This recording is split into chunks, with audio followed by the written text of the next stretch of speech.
하나님의 말씀은 고린도후서 1장 1절과 2절입니다. 고린도후서 1장입니다. 하나님의 뜻으로 말미암아 그리스도 예수의 사도된 바울과 및 형제 디모데는 고린도에 있는 하나님의 교회와 또 온 아가야에 있는 모든 성도에게 하나님 우리 아버지와 주 예수 그리스도로 쫓아 은혜와 평강이 있기를 원하노라.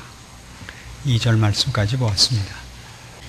우리는 고린도 전서를 통해서 고린도 교회에 있었던 여러 문제에 대하여 사도 바울이 그 문제들을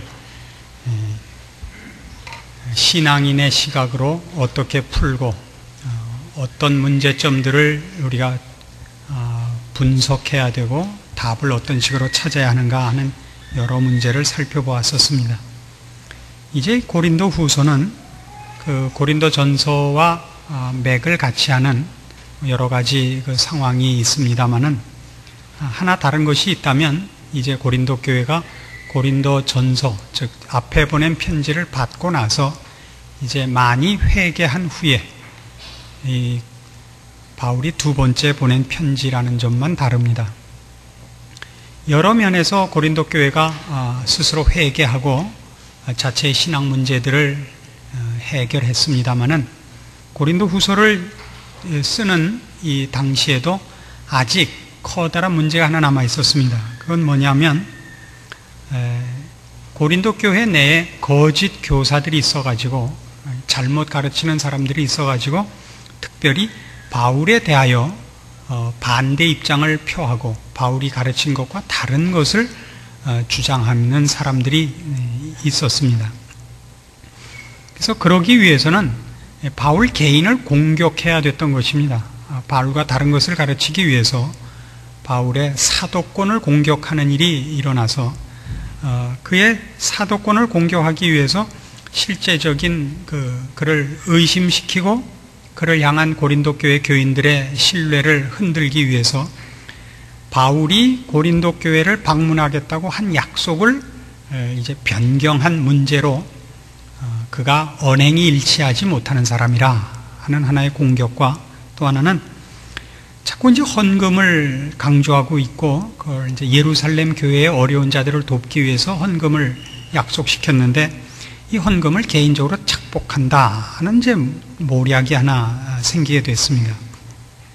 그래서 고린도 후서는 전체적으로 이 세 가지 문제, 내가 왜 너희들을 방문하려는 당초의 계획을 변경했는가 하는 설명이 앞에 나오고 그 다음에는 내가 왜 너희에게 헌금을 하라고 했는가 하는 문제에 대한 설명이 나오고 마지막으로는 내가 참다운 사도라 하는 자기 사도권을 변호하는 것이 나옵니다.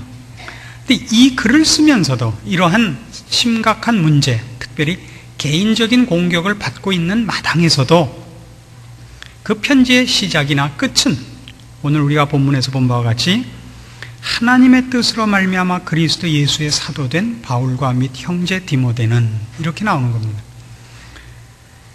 하나님의 뜻으로 말미암아 사도가 됐다. 이것은 우리에게 뭐 이렇게 여기에서는 커다란 그 감명을 주지 않습니다만은 그리스도 예수의 사도가 됐다라고 밝히는 것은 무슨 일이 있든지 그는 은혜와 긍휼과 자비와 용서의 직분을 맡고 있다는 것을 잊지 않겠다는 결연한 의지 표명인 것입니다. 이것은 오늘날 우리에게 있어서 상당히 다시 한번 짚어볼 만한 신앙상의 아주 중요한 기초가 됩니다. 우리는 얼마나 많이 하나님을 위한다는 이름으로 신앙이라는 이름으로 우리가 예수 그리스도의 은혜를 입고 있는 사람인가를 놓치는지 모릅니다.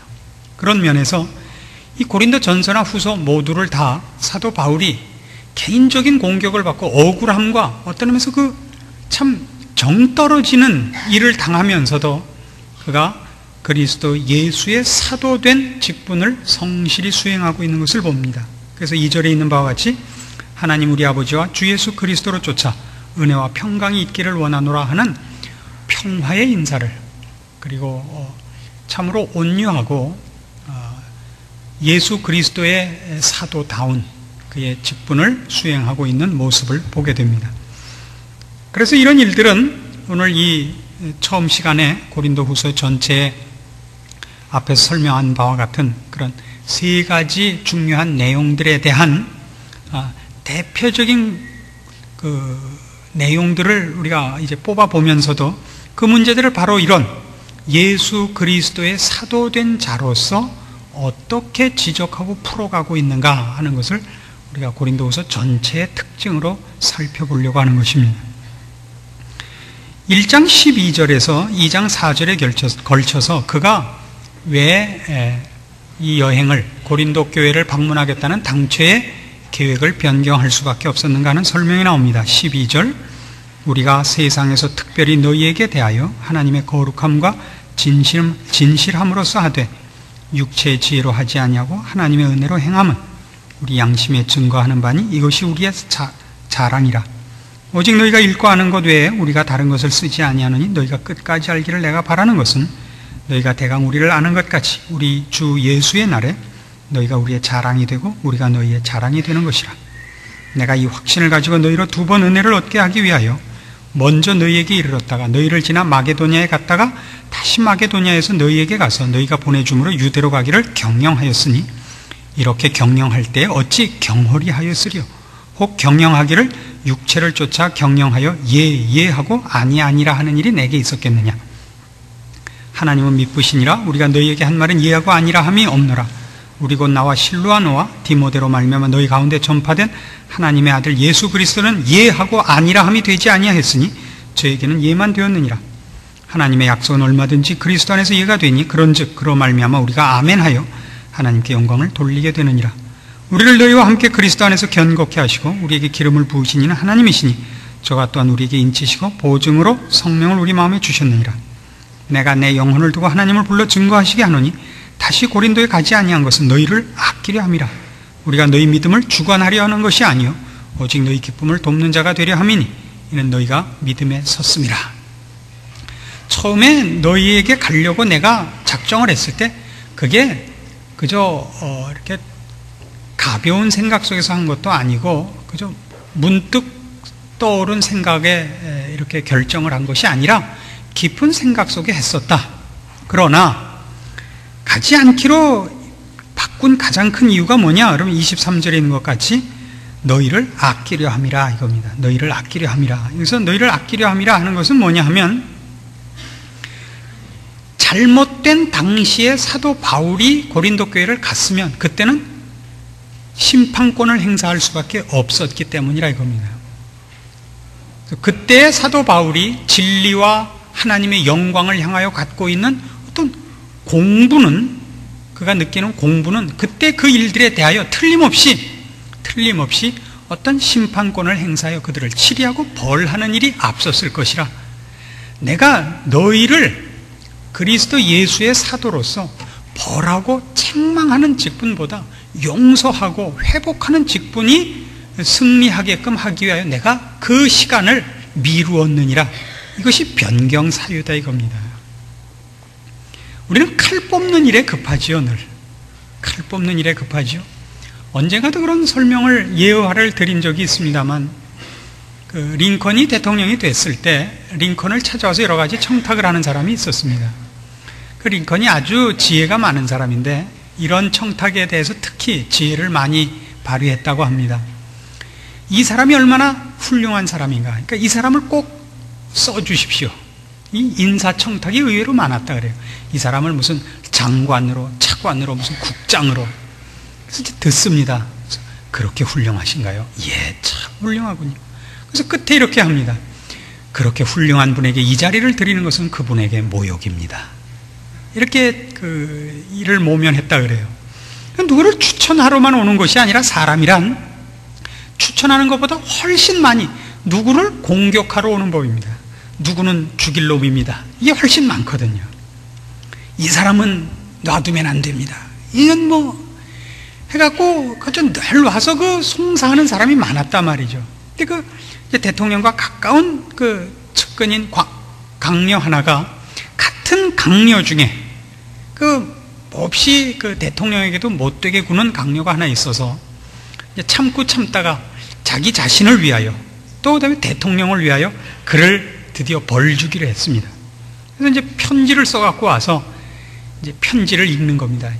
당신은 오만하고 무례하고 뻔뻔스럽고 미련하고, 그러니까 아브라함 링컨이 들으면서 맞아, 그 친구 참 비련해, 맞아, 그거 참 그 적당한 표현이야, 그 친구 좀 욕먹어 싸. 그래서 이제 이 글을 써온 사람이 이제 완전히 힘을 얻었죠. 각하께서도 그렇게 생각하시다니 기쁩니다. 그럼 제가 이 편지를 보내겠습니다. 그래서 편지를 뺏었다는 거 아닙니까? 이 사람아, 쓴 것으로 다 하지 않았는가? 편지 써서 다 욕하고 복수하지 않았는가? 나도 이런 편지를 수없이 썼지만 아직 한 번도 보낸 적은 없네. 이걸 배우셔야 되는 겁니다. 이게 바로 그리스도 예수의 사도입니다. 이게 바로 우리 신자들이 맡은 일입니다. 우린 인간인 관계로 어떤 일은 참을 수 없을 때가 많습니다. 이불을 뒤집어 쓰고 하십시오. 이불을 뒤집어 쓰고. 그리고 좀 못 참겠거든 부부끼리 하십시오. 근데 이제 못난 부부는 우리 남편을 이렇게 분통 터지게 하다니 그 교회 와서 소매 걷어붙이고 나 좀 봅시다를 한다거나 이런 못난 사람이에요. 내 아내를 이렇게 어렵게 하다니 깨고 나가서 당신 나 좀 봅시다 이러면 안 되는 거예요. 그건 거기서 해결을 하기 위해서 바깥으로 폭발시키지 않기 위하여 둘이서 그 분통을 터뜨리게 하고, 링컨 같이, 저와 링컨이 만나서 얘기를 한 것 같이 그렇게 하고 난로에 버리셔야죠. 됐죠? 둘이서 그저 롯데껌 씹듯이 씹으셨으면 됐죠. 그러고는 난로에 버리시라 말입니다. 우리가 맡은 일은 심판이 아니요, 우리가 맡은 일은 회복시키는 겁니다. 용서할 시간을 줘야 돼. 그가 돌이킬 시간을 줘야 되고, 그래서 돌이킬 때까지 용서하고 기다리는 것이 우리 일입니다. 고린도전서 전체의 사상 아니었습니까? 사랑은 기다리는 것이었습니다. 모든 것을 바라는 것고 믿는 것이었습니다. 그것이 우리가 맡은 직분인 것입니다. 그래서 2장 1절 이하에도 보십시오. 내가 다시 근심으로 너희에게 나아가지 않기로 스스로 결단하였노니 내가 너희를 근심하게 하면 나의 근심하게 한 자밖에 나를 기쁘게 하는 자가 누구냐? 내가 이같이 쓴 것은 내가 갈 때에 마땅히 나를 기쁘게 할 자로부터 도리어 근심을 얻을까 염려하며 또 너희 무리를 대하여 나의 기쁨이 너희 무리의 기쁨인 줄 확신함이로라. 내가 큰 환난과 애통한 마음이 있어 많은 눈물로 너희에게 썼노니 이는 너희로 근심하게 하려 한 것이 아니요 오직 내가 너희를 향하여 넘치는 사랑이 있음을 너희로 알게 하려 함이라. 내가 혹 편지로 너희를 공격하고 너희를 근심케 하고 너희를 아프게 한 것이 있다면 너희를 회복시켜서 너희가 회복되고 잘 되는 것이 나의 기쁨이기 때문에 그런 것이라. 내가 너희를 공격하고 꾸중하는 것이 내 취미가 아니라 내 기쁨과 내 자랑은 너희의 잘 되는 것이라. 이건 우리가 어디서나 보는 사도 바울의 그 확고부동한 입장인 것을 압니다. 고린도후서 11장에 가보십시오.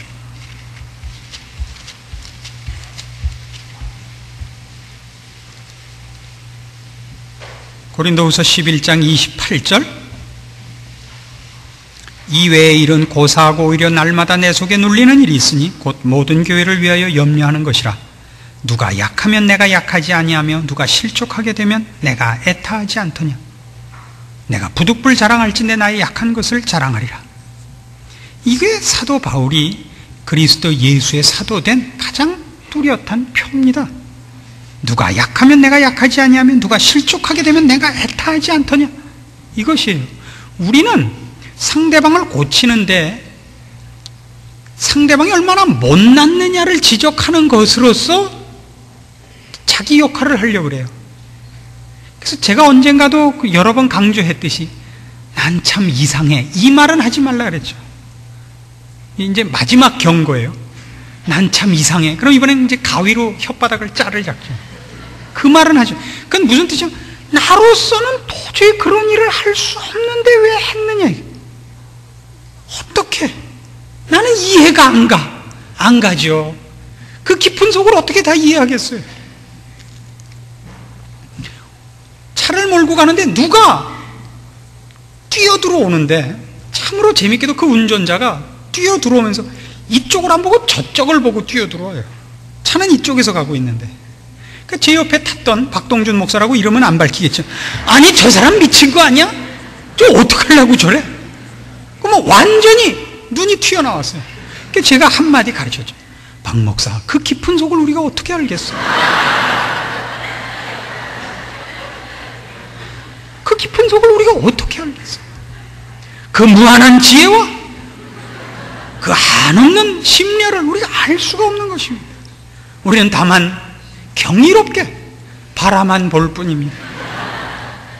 이 마음을 버리지 마십시오. 이상해, 난 이해를 못해. 당연하지요. 우리가 아무리 뛰어나도 IQ 3자리 아닙니까? 아무리 뛰어나도. 게다가 여러분은 소수점까지 찍혀 있지 않습니까? 어떻게 알겠습니까? 우리는 다만 기다리며 하나님이 간섭하시고 하나님이 우리 편이기에 모든 사람이 하나님이 보시기에 완벽한 자로 설 그날을 기다릴 뿐인 것입니다. 이것이 사도 바울의 태도인 것입니다. 두 번째 문제인 연보를 준비하라는 문제를 봅시다. 고린도후서 8장입니다. 8장에서 9장에 걸쳐서 이 헌금을 준비하라고 되어 있습니다. 이 헌금은 예루살렘 교회의 어려운 성도들을 위한 헌금이었습니다. 근데 왜 헌금을 자꾸 강조하고 있느냐 하면 8장 7절, 오직 너희는 믿음과 말과 지식과 모든 간절함과 우리를 사랑하는 이 모든 일에 풍성한 것 같이 이 은혜에도 풍성하게 할지니라, 이렇게 되어 있습니다. 고린도 교회는 지식과 은사가 뛰어난 교회였습니다. 와 같이 똑같이 헌금에도 남을 돕는 일에도 풍성하기를 구하고 있습니다. 이건 커다란 일입니다.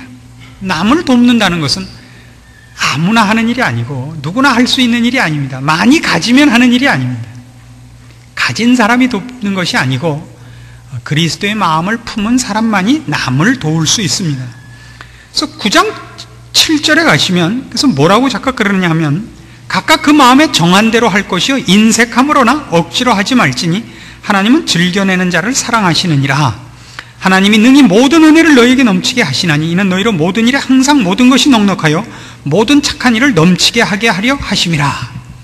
그러니까 이 헌금하는 일이 하나님의 일이요, 하나님이 시키시는 일이요, 하나님의 일을 하는 여러 일 중에 하나가 돕는 일인 것을 그들에게 강조하고 있습니다. 이 구제가, 이런 일들은 그 일 자체가 문제가 아니라, 그러니까 헌금을 얼마 했느냐, 얼만큼 도왔느냐가 아니라 하나님의 긍휼하심에 동참시키려는 사도 바울의 그리스도 예수의 사도된 그 마음의 한 표현인 것입니다.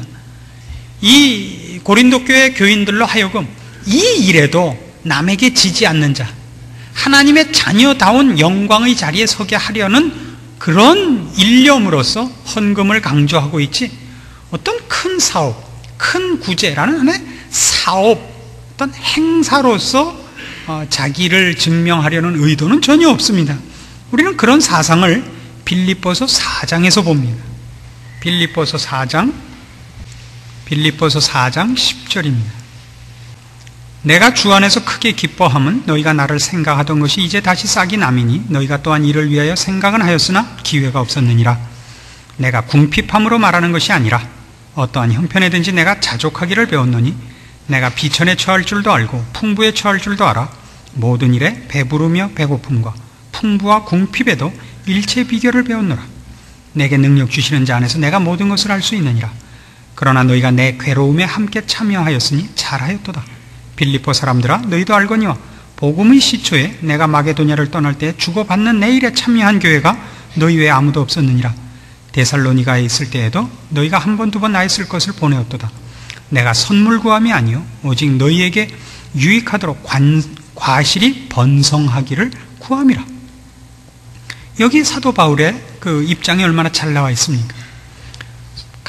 로마 옥에 갇힌 바울을 위로하고 찾아온 빌립보 교회의 교인들의 대표 앞에 너희가 나의 필요한 것을 갖고 와서 고맙다는 것 이전에 너희가 이 좋은 일에 참여한 것이 나는 고맙다 이거죠. 내가 받는 유익이 아니라 하나님의 사람으로 부름받은 사람들이 하나님의 은혜와 긍휼 베푸시는 고급한 일에 동참케 된 저들의 영광, 저들의 그 신령한 경지에 대하여 기뻐하고 있는 것입니다. 이것이 바로 지금 이 헌금을 준비시키는 사도 바울의 마음인 것입니다.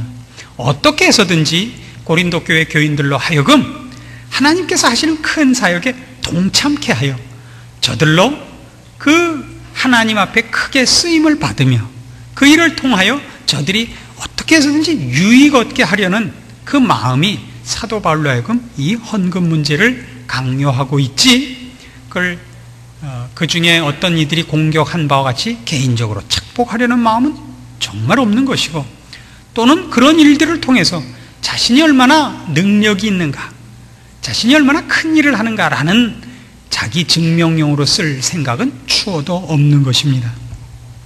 세 번째 부분은 10장에서 13장에 이르는 이제 자기 사도직에 관한 그 변명입니다. 우리가 이 부분들을 나중에 여기를 할 때 자세히 하겠습니다만, 우리가 잘 아는 고린도 후서의 유명한 구절들이 다 여기에 나옵니다. 10장 17절,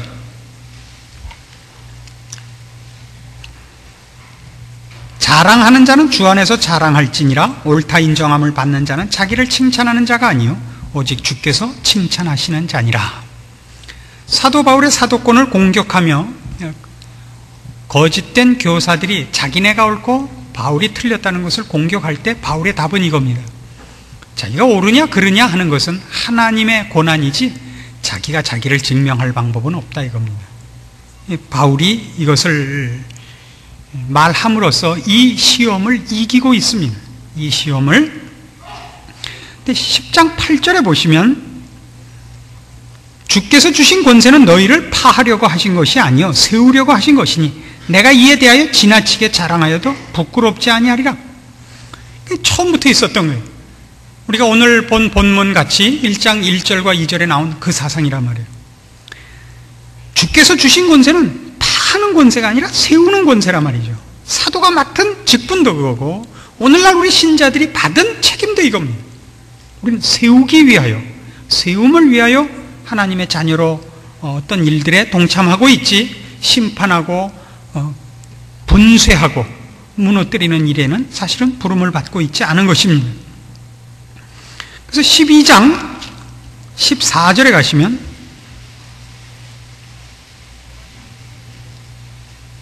보라 이제 세 번째 너희에게 가기를 예비하였으나 너희에게 폐를 끼치지 아니하리라. 나의 구하는 것은 너희 재물이 아니요 오직 너희니라. 어린아이가 부모를 위하여 재물을 저축하는 것이 아니요 이에 부모가 어린아이를 위하여 하느니라. 내가 너희 영혼을 위하여 크게 기뻐함으로 재물을 허비하고 또 내 자신까지 허비하리니 너희를 더욱 사랑할수록 나는 덜 사랑을 받겠느냐. 이런 표현들을 보면 우리가 바울이 지금 직면하고 있는 세 가지 큰 공격들, 우리가 개인적으로 인간적으로 생각할 때 가장 억울하고 분통이 터질 수 있고 그리고 배신감을 느낄 수 있는 이런 문제들을 어떻게 처리하는가, 어떻게 반응하는가, 우리는 분명하게 볼 수 있는 것입니다. 이 모든 것이 그가 그리스도 예수의 사도이기 때문에 하는 일들이요 우리에게 보이고 있는 하나의 본이라는 것을 알게 됩니다.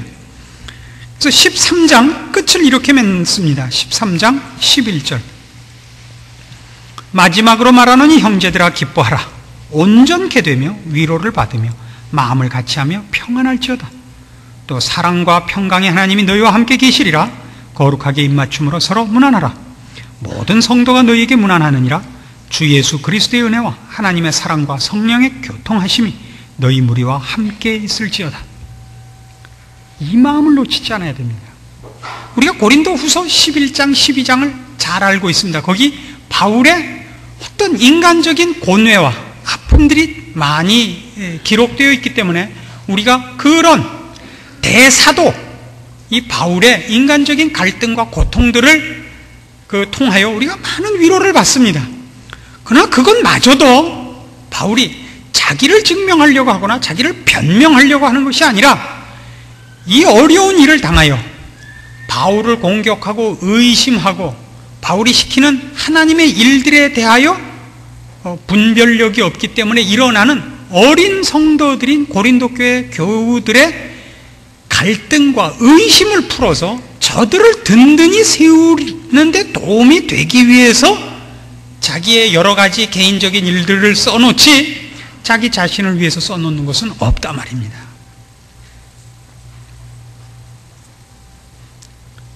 제가 어떤 때 설교를 하다 보면 어떤 설교의 내용들은 성도들 중에 어떤 분들의 개인적인 경험과 부닥치는 부분들이 나올 수밖에 없는 때가 있습니다. 그럼 참 당황스럽습니다. 그걸 아무 얘기를 안 하고 그 예를 들어도 당하는 분은 목사님이 나를 점 찍고 공격을 하는구나 이렇게 생각해요 보통. 그래서 할 수 없이 제 마누라를 동원하는 때가 너무나 많은 것입니다. 근데 집에 전화가 와요. 사모님, 목사님의 사모로서 어떻게 그런 일을 할 수 있습니까? 이런 미난집 좀 하지 마십시오 이제는. 근데 애꿎은 우리 애들도 동원이 돼갖고, 그죠? 우리 큰 놈도 그죠? 죽을 놈이 됐고, 우리 딸도 그죠? 그렇게 다 됐는데 생각보다 괜찮아요. 좀 알아주셨으면 좋겠어요. 우리 큰 놈이 친구를 데려왔더니 지 엄마가 자꾸 묻는 거예요. 네 친구 공부 잘하냐? 그러니까 답답한 거예요. 왜 부모들은 애만 데리고 오면 공부 잘하냐고. 우리 애 답이 걸작에 엄마 할 만큼 해. 또 다음에 다른 친구들은 또 물어. 그 집은 어떻게 사냐? 또 답이 걸작에 엄마 살 만큼 살아. 그러나 어떤 예를 들려면 여러분들의 오해를 피하고 여러분들이 혹 잘못 되기는 것을 방지하기 위하여 애꿎은 사람을 동원해야 되는 겁니다. 애꿎지 않은데 동원된 사람은 박동준 목사밖에 없습니다.